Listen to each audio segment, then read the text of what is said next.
Glória a Deus.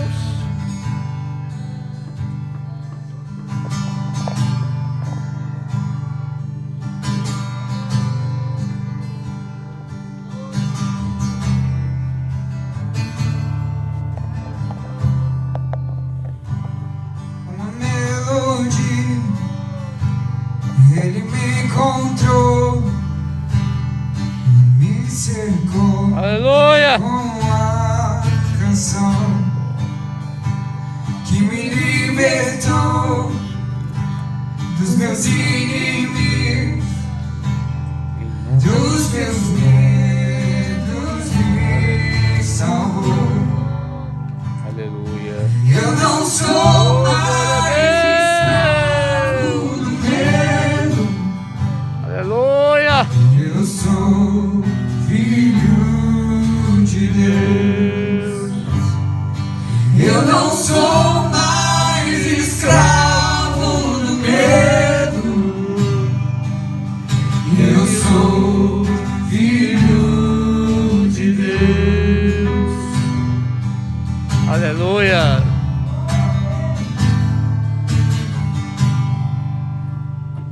Antes de Amém. nascer, escolhido fui,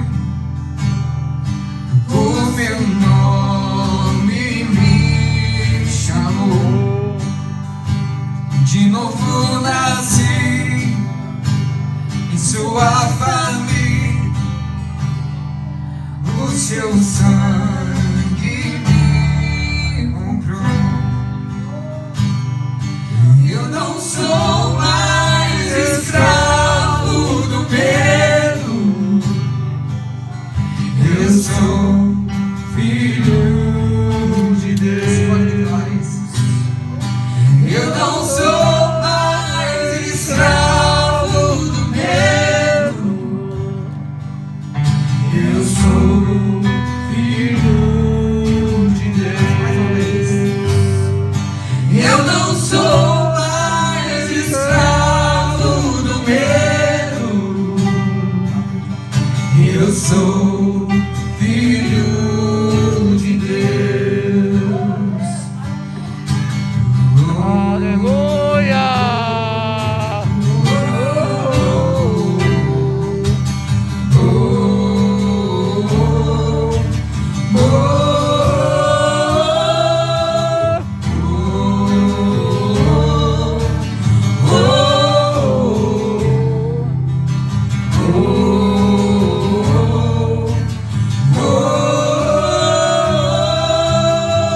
Abriu o mar pra eu passar por ele. Perfeito amor que me alcançou. Me resgatou e agora posso cantar. Eu sou filho de Deus. Glória a Deus. Abriu o mar pra eu passar por ele. Perfeito amor que me alcançou. Me resgatou e agora posso cantar. Eu sou filho de Deus. Quantos são filhos de Deus aí? Aleluia. Eu sou filho de Deus. Eu sou filho de Deus. Eu sou filho de Deus. Eu sou filho de Deus. Eu sou filho de Deus.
Perfeito amor que me alcançou,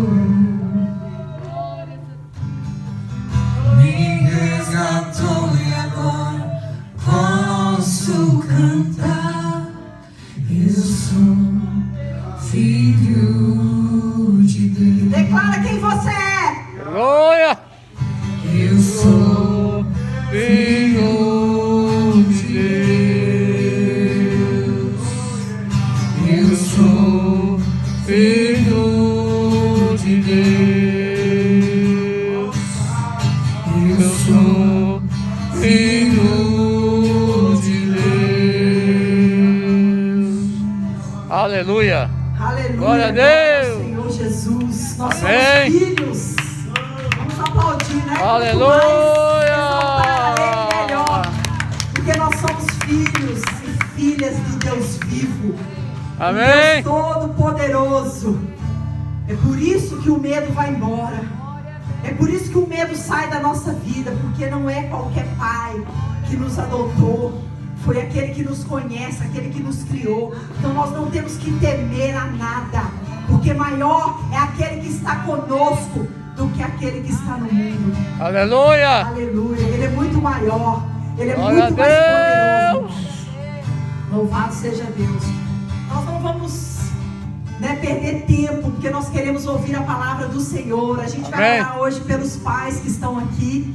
Mas antes, eu estou faminta, eu estou com fome e sede desse Deus. E nós vamos ouvir a palavra dele para o nosso irmão e pastor Nébito. Se os irmãos não sabem, né? Aleluia. O Nébito vai estar ministrando a palavra e ele é um pastor também. E ele Amém. foi escolhido, para estar trazendo algo da parte do Senhor para nós. Amém. E é motivo de honra ter você aqui, viu? Amém. E eu queria que você estendesse as mãos para a vida dele. Amém. Eu não tenho dúvida que ele vai falar aquilo que Deus pôs no coração dele. Glória a Deus. Não aquilo que eu quero ouvir ou que você quer ouvir, mas aquilo que Deus quer falar. É isso que importa. Aleluia. É o que o Pai quer falar conosco. Amém? Amém. Pai querido, amado, nós Aleluia. te agradecemos pela vida do teu filho. Glória a Deus. Senhor, antes de ser ungido, Amém, antes de ter Pai. sido consagrado, ele é filho. Eita, como que bom. cada um de nós somos filhos. É de E Deus. nós te pedimos, ó Pai, que a tua graça, a tua bênção continue sobre o teu Aleluia. filho. E que ele seja hoje um instrumento do Senhor aqui. Amém. Para trazer a tua palavra, a tua verdade. Amém. E que essa verdade possa vir contra os nossos corações. Aleluia. E que o Senhor venha ministrar sobre cada um de nós. Glória a Deus. Não só sobre nós. Porque sabemos que a tua Glória a palavra é uma Deus. espada de dois gumes. E na hora que ele for Amém. lançar a tua palavra, que ela também venha Amém. sobre ele, renovando, Amém. fortalecendo a vida do teu Amém. filho, Pai. Porque ele é obediente ao teu Amém. chamado. Então fale através dele como Aleluia. boca do Senhor. Glória a Nós Deus. abençoamos a vida dele e te Aleluia. agradecemos. Em nome de Jesus. Amém. Amém. As paz, irmãos. Amém. Podemos se sentar? Tem uma turma em casa. Vocês desculpem, eu não fico muito parado. Tá? Talvez vocês não vão me ver, mas vocês vão me escutar. O que interessa é a voz de Deus e não a minha imagem. Amém? Amém.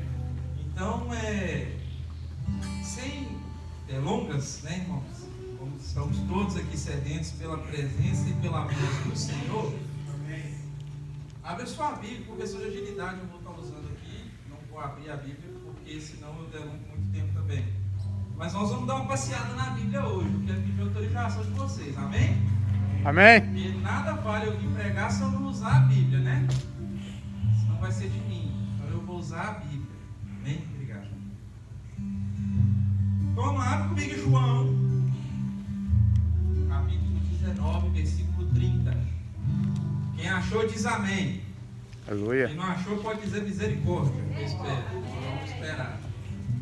Em casa você não pode falar nada não, tá? O pastor Vanildo falou que vocês estão cortados de falar. Amém? João 19, versículo 30. Amém? Quem achou diz amém? Quem não achou diz misericórdia. Então eu vou esperar mais um pouquinho, irmãos. Nós somos unidade. João 19, 30. Quem achou diz glória a Deus. Quem não achou agora você vai ficar para trás. Então vamos lá. Diz assim: Jesus tomou o vinagre, disse: está consumado. E inclinando a cabeça, entregou o. Amém. Vamos ler de novo? E quando Jesus tomou o vinagre, disse: está Consumado. E inclinando a cabeça, entregou o Espírito. Irmãos, eu sou muito curioso e eu vou começar trazendo alguns dados sobre esse versículo. Um versículo de 2 linhas, mas tem muito segredo aqui, tá? Primeiro, no francês antigo, vinaigre significa vinho azedo, porque o etanol do vinho sofre uma transformação para ácido acético e tem um sabor azedo. Por isso que o vinagre é azedo. O vinagre nos evangelhos era um vinho azedo, que podia ser chamado tanto como vinho, como vinagre ou vinho azedo. Então, quando você vê essa conotação na Bíblia, o vinho, quer dizer que pode ser tanto vinho azedo como vinho comum. Amém? Aleluia. E essa bebida era a bebida dos ceifeiros da época. Era a bebida dos soldados romanos. Essa bebida ela era conhecida porque ela era embriagante e que ela irritava os dentes. Ela fazia os dentes. Amém? E essa bebida foi entregue a Jesus na cruz, com uma esponja, para se cumprir o mandamento. E quando tive sede, me deram vinagre. Estava escrito na Bíblia. E aí, essa tradução, ela pode ser então vinho, vinagre ou vinho Azedo. ou um vinho de melhor qualidade, que era o vinho que mais embriagava na época. Vocês estão lembrados do primeiro milagre de Jesus, que foi fazer o vinho de melhor qualidade? Esse vinho. Amém? Então vamos continuar. Jesus transformou a água em vinho e vinho de melhor qualidade. Agora o segundo é que dar vinagre para beber a quem tem sede nos princípios judaicos é uma abominação e uma terrível ofensa. Porque o judeu, ele tem um costume, que os costumes são o quê? Normas de comportamento que as pessoas obedecem de maneira que seja uniforme e constante. Com, às vezes, até a convicção que aquilo é uma obrigatoriedade jurídica, senão haverá sanções. Então, os nossos costumes, eles são fontes informais do direito. Os nossos costumes, quando você chega na frente do juiz, muitas vezes ele vai te perguntar sobre os costumes, sobre aquilo que você fez. Amém? Só que, para os judeus, em Provérbios 25, 21, só anota, irmãos, vamos abrir. Está escrito ali: se o teu inimigo tiver fome, dê-lhe pão para comer. Se o teu inimigo tiver sede, dê-lhe água para beber. O que eles deram para Jesus? Vinagre. Mas hoje nós não estamos aqui para aprender sobre o vinagre. Eu só estou trazendo uma alusão e um contexto histórico sobre aquele texto. Então hoje, o que nós vamos aprender de fato? Duas perguntas. A primeira, como nós vemos o sacrifício da cruz? A segunda, como nós vemos essa frase, está consumado? Alguém tem uma ideia? Nós entendemos o sacrifício da cruz, nós entendemos o estar consumado muitas das vezes, sabe? Isaac não, desculpa. Isaac, desculpa. Viajei. Nós entendemos ele como o final. Já reparou? Tem gente, não, agora eu aceitei Jesus, eu estou salvo. É verdade? Muitas vezes nós entendemos como estou salvo como um ponto final. Jesus morreu na cruz, me salvou, acabou. Irmãos, ledo engano. O sacrifício da cruz, ele é a porta de entrada para o reino de Deus. Quando você diz que aceita o sacrifício na cruz do Senhor Jesus, você está dizendo que a partir daquele momento, você vai começar a desenvolver o quê? Descendência de Deus. Hoje é o dia nós somos filhos do Pai Supremo. Então nós temos que aprender a desenvolver a descendência de Deus.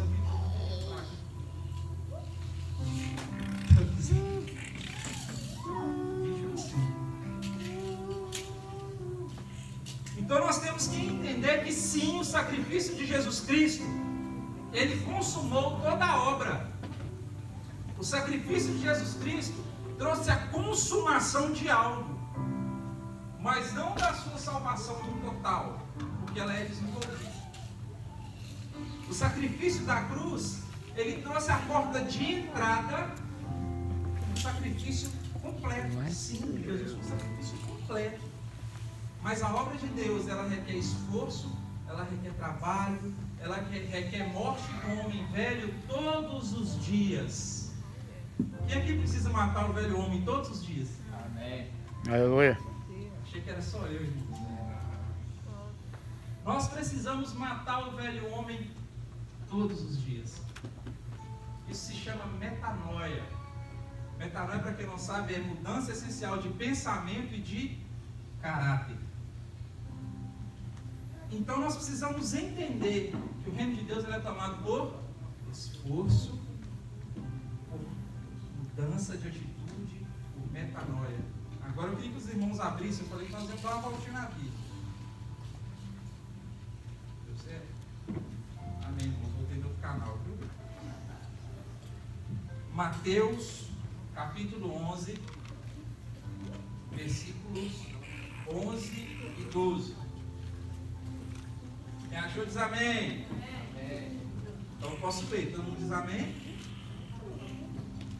Mateus 11, 11 e 12. Diz assim: em verdade vos digo, que não tem aparecido entre os nascidos de mulher outro maior que João Batista. Mas o que é menor no reino dos céus é maior do que ele. Desde os dias de João Batista até agora, o reino dos céus é tomado a... E os que se que o ou seja, a força se esforçar para conquistar. Amém. Passado, presente, futuro. Amém. A força se esforçar para conquistar.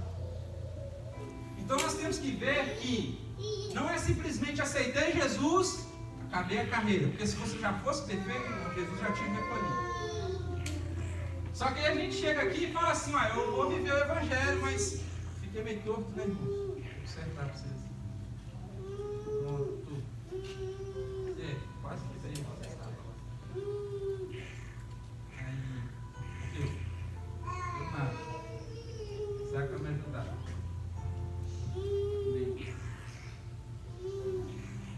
Mas nós entendemos como que aceitei Jesus. Vou começar de lá para cá porque eu vou contrário.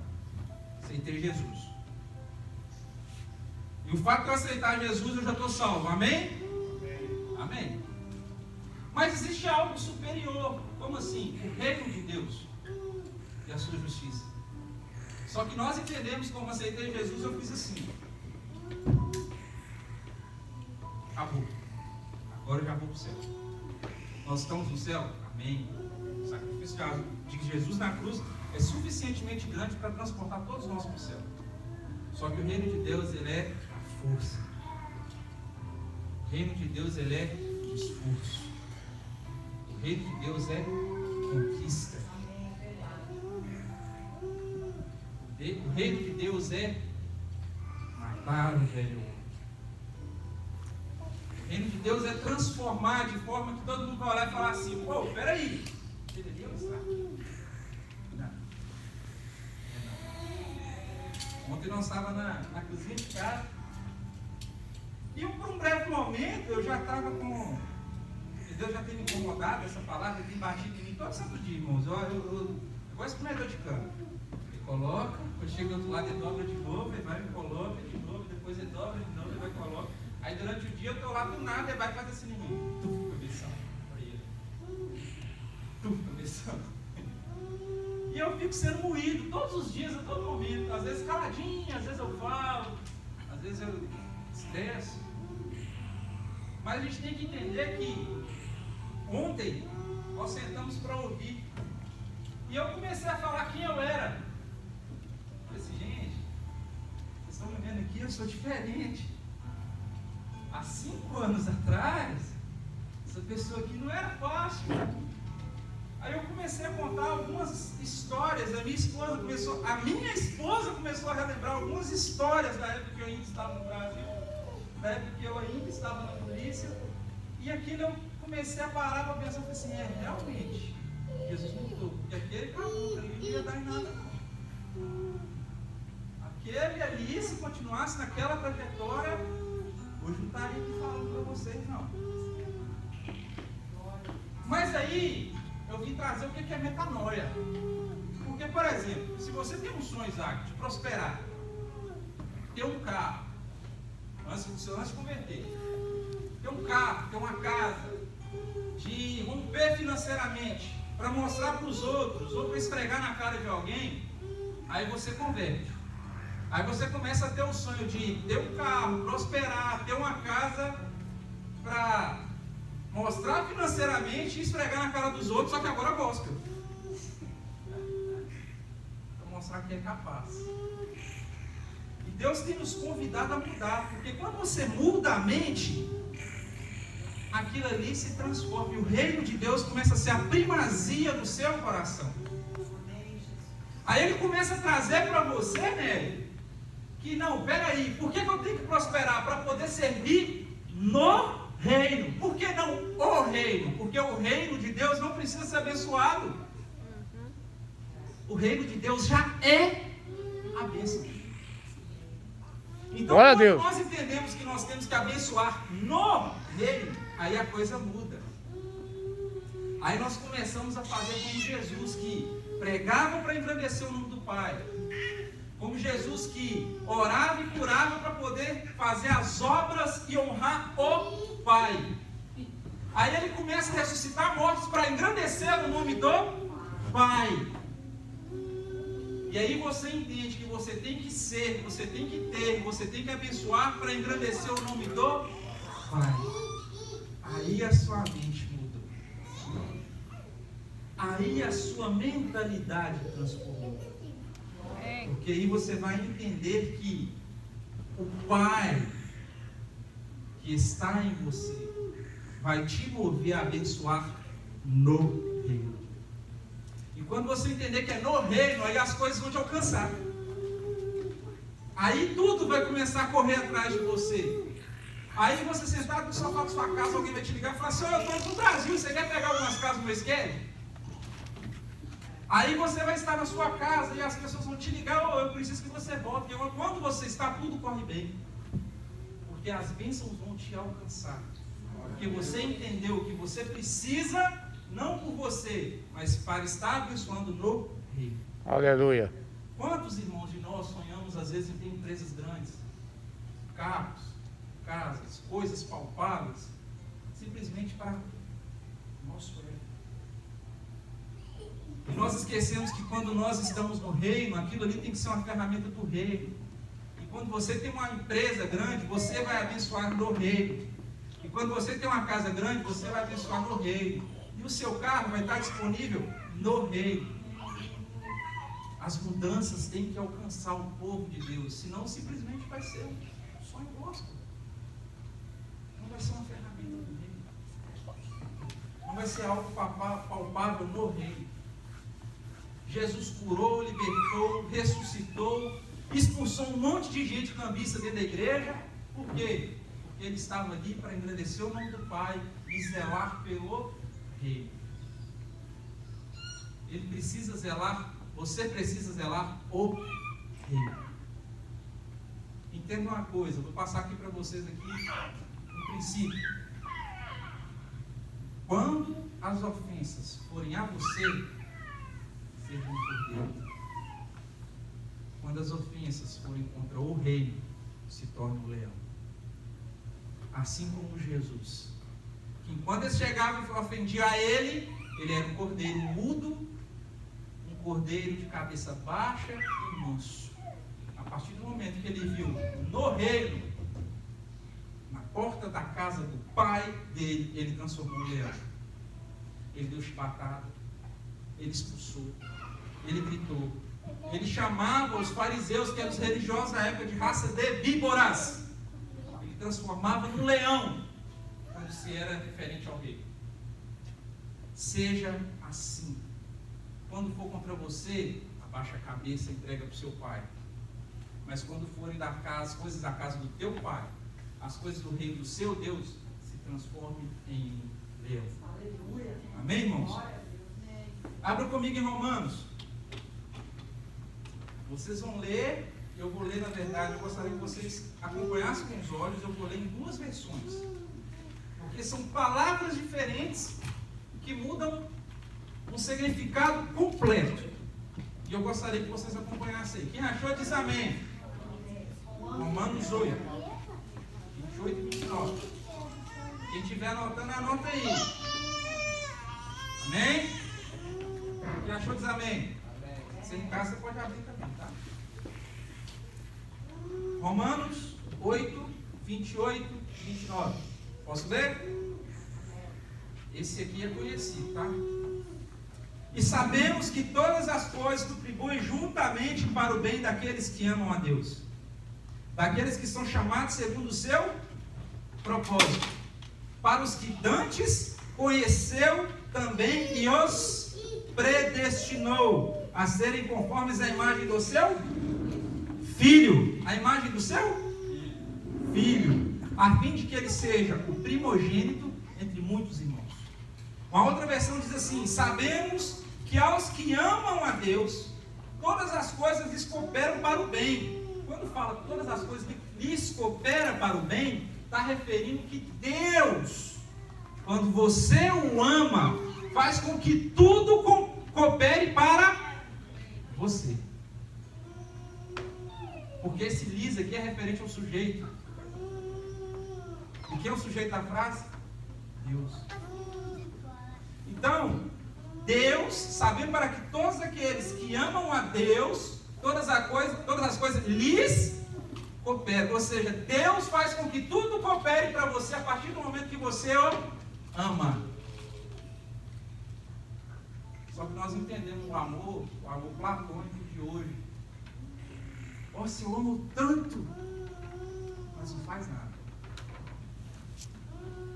É diferente, por exemplo, quando a gente começa a namorar. Quando você começa a namorar, né? Como é que foi quando você começou a namorar? E sempre você, toda oportunidade, você queria fazer o quê, tá? Perto dela. Você ligava, mandava um presentinho. Eu mandava bombom pra minha sogra. Eu mandava bombom pra minha sogra. Você é puto? Por quê? Porque se a minha sogra estiver ao meu favor, se Deus é por nós, quem será contra nós, meu amigo? É princípio bíblico. E eu mandava presente para minha sogra, porque eu investia tempo. Você tinha que ver o morro. Não era um morro, era o morro. Não, Valadares. Sim, ó. Eu subia que é trem rindo, chegava lá, oi, a gente vê, né? Mas não é de namorar, não? Não, a gente vê. E eu ficava ali 20 minutos e descia dele, hora de almoço. Depois acabava o dia, subia de novo para ver. Eu subia um monte para ver a face da minha noiva. Aleluia. Namorada. E eu investia tempo, eu gastava dinheiro. Eu todo momento ligava, e aí, como é que você está? Estou bem aqui, agora eu estou ocupado. Não, era isso, eu quero ouvir sua voz. Aí nós chegamos para Deus, ó Deus, faz conforme a sua vontade. Amém. Que investimento é esse? Qual momento de qualidade você tem investido no seu noivo? Qual momento de qualidade nós temos entregado para o nosso Pai, o nosso Deus, o nosso Rei? Que nós não fazemos ligações durante o dia, que nós não damos presentes, que nós não adornamos, que nós não agradamos, que nós não nos entregamos. Tem alguns aqui que no início do namoro era capaz de entregar um braço,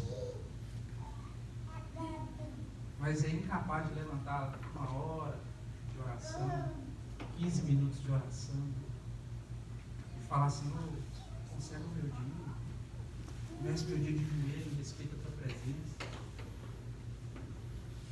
Que amor é esse? Que é falho o tempo todo e só exige a graça, que só exige o perdão, que só quer.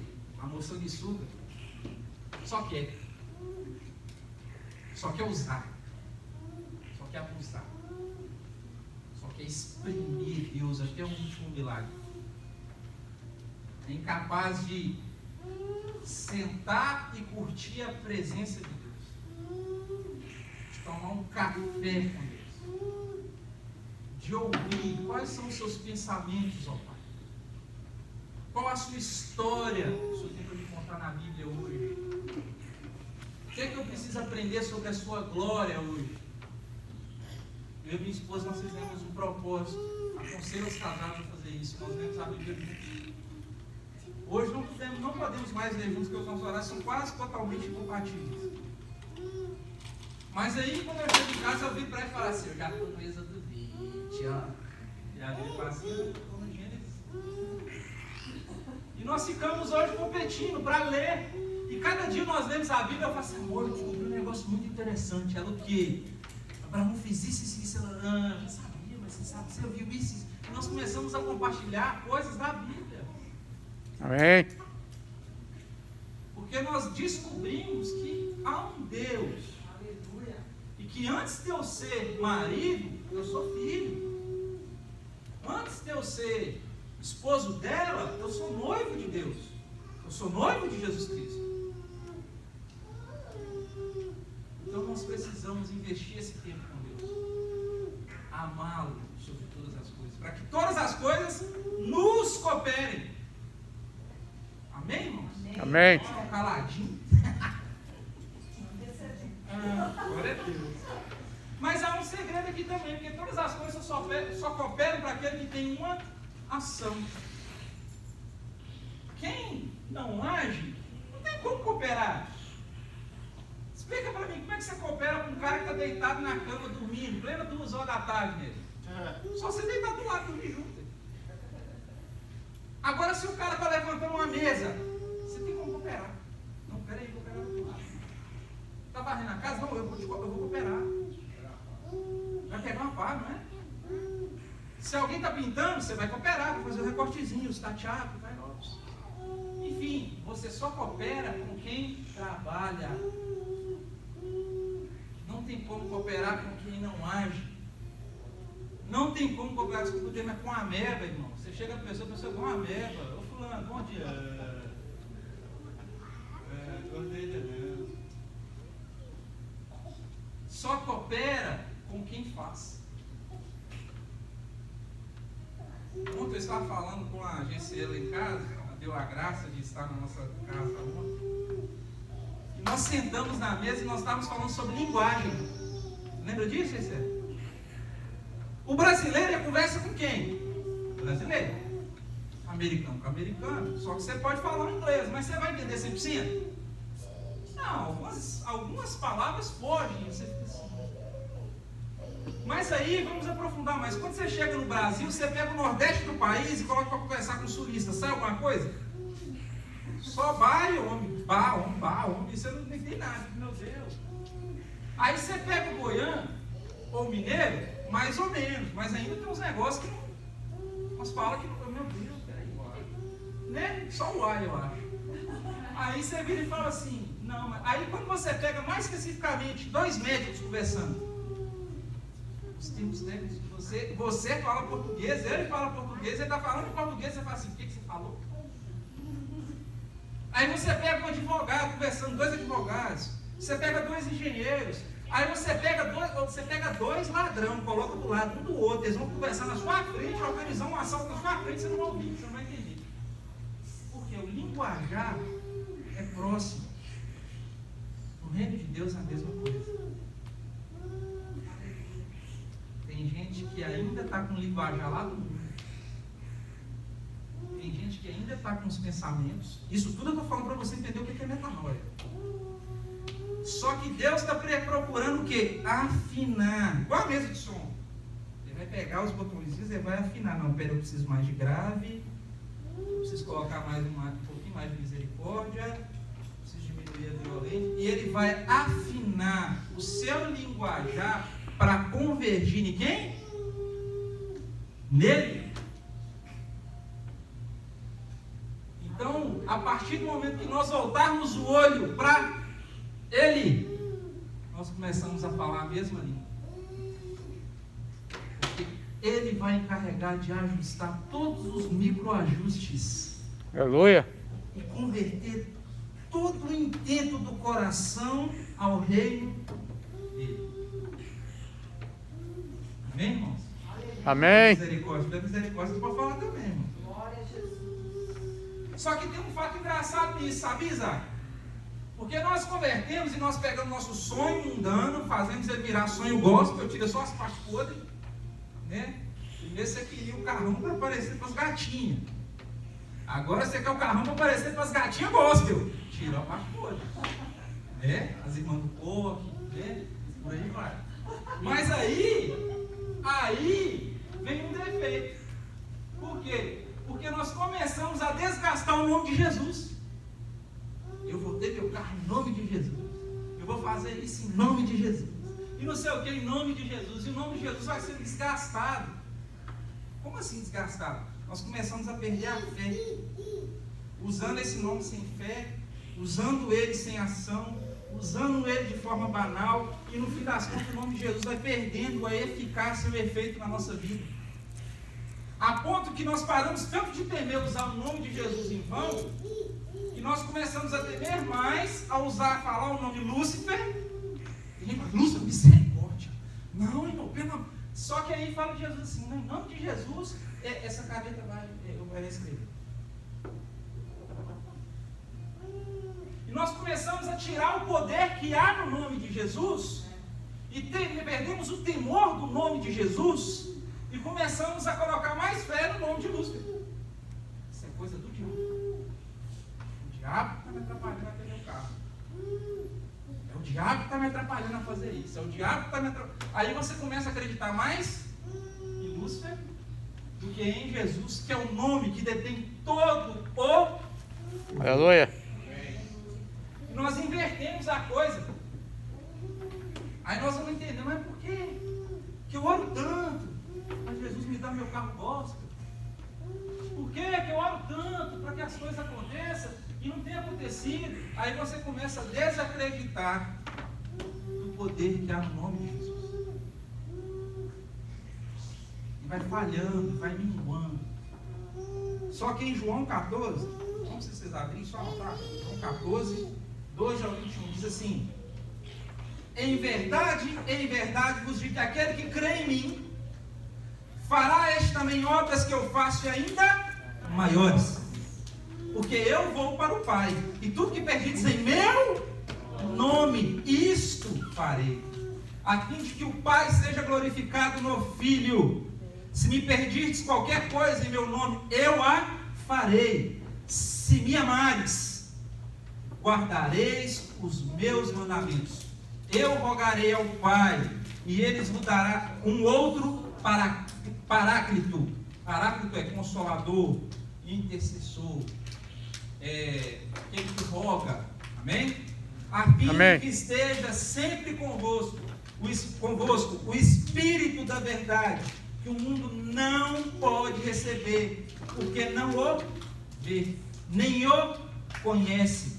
Vós o conheceis, porque eu vivo, e vós vivereis. Naquele dia, vós conhecereis que eu estou em meu Pai, e vós em mim.